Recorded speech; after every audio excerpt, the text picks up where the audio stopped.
असतो मी आज तुम्हाला राजमाता जिजाऊ यांच्याशी 2 शब्द सांगणार आहे. तुम्ही शांततेने ऐकून घ्यावे अशी माझी नम्र विनंती.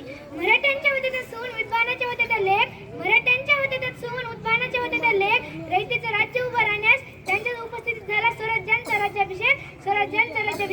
12 जानेवारी 1598 रोजी मातोश्री राजमाता जिजाऊ यांचा जन्म बुलढाणा जिल्ह्यातील शिंदखेड राजाजवळ देऊळगाव या ठिकाणी झाला.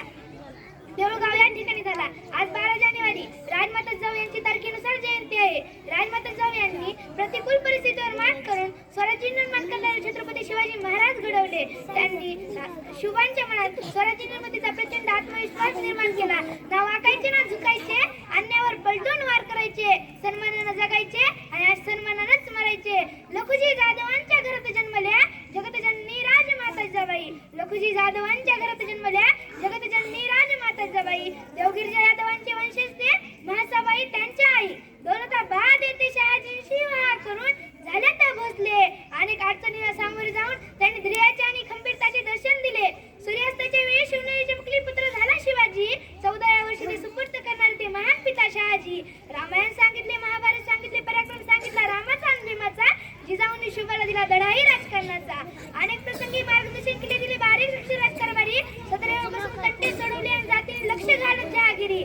संभाजींनाही सांभाळले, दिले धर्म राजकारणात साथ. हिंदवी स्वराज्याचा राज्याभिषेक पाहिला. त्यानंतर 12 दिवसांनी राजमाता जिजाऊ यांनी शेवटचा श्वास घेतला या स्वराज्यात. छत्रपती शिवाजी महाराजांचा राज्याभिषेक आणि हिंदवी स्वराज्याची स्थापना झाल्यानंतर राज्याभिषेकाच्या 12 दिवसांनी 17 जून इसवी सन 1674 रोजी वयाच्या 80व्या वर्षी त्यांचे निधन झाले. रायगडच्या पायथ्याशी असलेल्या पाचाड गावात त्यांची समाधी आहे.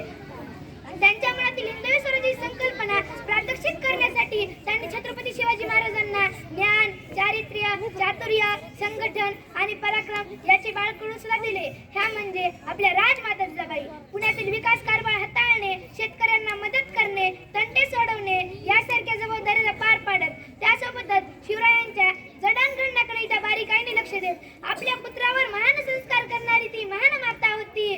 जगातल्या प्रत्येक स्त्रीने आदर्श घ्यावा अशी ती आदर्श माता होती. राजमाता जिजाऊंना लहानपणापासूनच अन्यायाविरुद्ध चीड होती. या अन्यायाविरुद्ध लढण्यासाठी त्यांनी खेळाच्या वयात हाती तलवार देऊन शुभांना घडविले. राजमाता जिजाऊ यांनी पुण्यातील शिवनेरीच्या खांद्यावर शिवरायांना लहानाचा मोठा होताना, सह्याद्रीच्या खुशीतून निर्भयपणे वावरताना शिकविताना त्यांनी छत्रपती शिवाजी महाराजांना महाभारत, रामायणातला राम, कृष्णा याचा बोधामृत सुद्धा पाजला. हे राज्य व्हावे ही अशी श्रीची इच्छा आहे असा मूल मंत्र त्यांनी छत्रपती शिवाजी महाराजांच्या मनात उतरवला. ही मातृ शक्ती म्हणजे आपली राजमाता जिजाबाई. राजमाता जिजाबाईंनी या जगात दुसरी माता नाही. राजमाता जिजाबाईंनी या जगात दुसरी माता नाही. छत्रपतींना दिले ग माते, तुझे कधी उपकार फिटणार नाही. बाळ कडू पाजून शिवबा तुझं घडविले. शिवाजीच्या चरणी तू स्वराज्य पाहिले. तुझ्या या त्यागाचे कधी मोल होणार नाही. छत्रपतींना दिले ग माते, तुझे कधी उपकार फिटणार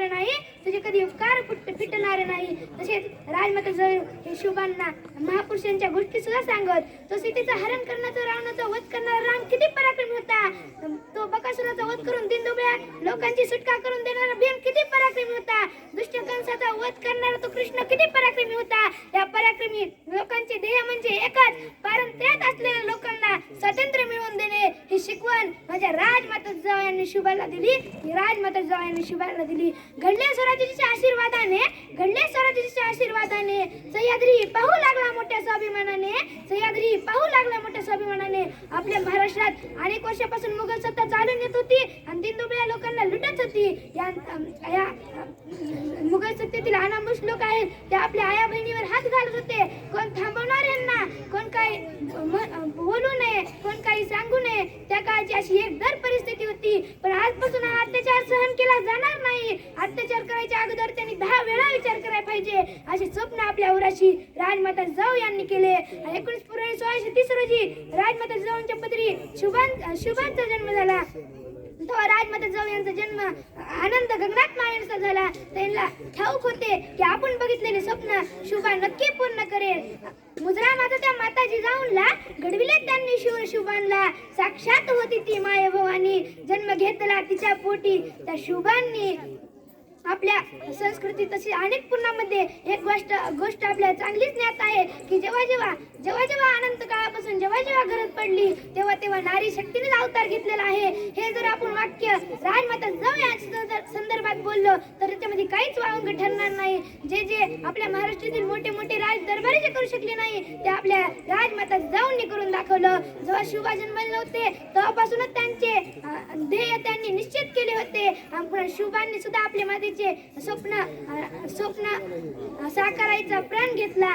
येन प्रकारे स्वराज्य मिळवायचे हे छत्रपती शिवाजी महाराजांनी निश्चित केले होते. आपल्या मातेला आपल्या पुत्र मोहापेक्षा काही प्रिय नसते, पण हा विचार राजमाता जिजाऊ यांनी कधीच केला नाही. आणि खरं म्हणलं तर स्वराज्य निर्मितीत राजमाता जिजाऊ यांचा फार मोठं योगदान आहे. जिजाऊ तुम्ही नसता तर नसते राहिले शोभा आणि शंभूचा छावा. जिजाऊ तुम्ही नसता तर नसते राहिले शोभा आणि शंभूचा छावा. जिजाऊ तुम्ही नसता तर नसता मिळाला या स्वराज्याचा ठेवा. उभारली हिंदवी स्वराज्याची गुढी, फलदूप झाली जिजाऊंची स्वप्ने वेडी. तिच्या योगदानाची किती वर्णावी महती, तिच्या प्रत्येक कृतीतूनच झाली या स्वराज्याची स्वप्न निर्मिती. आपल्या स्वराज्याची स्वप्न निर्मिती आपल्या महाराष्ट्राला स्वराज्याचे स्वर्णदिन दाखवणाऱ्या त्या महान स्वराज्य प्रेक्षिका यांना मी शतक्षी नमन करतो आणि माझे 2 शब्द मी इथंच थांबवतो. जय जिजाऊ, जय शिवराय. धन्यवाद.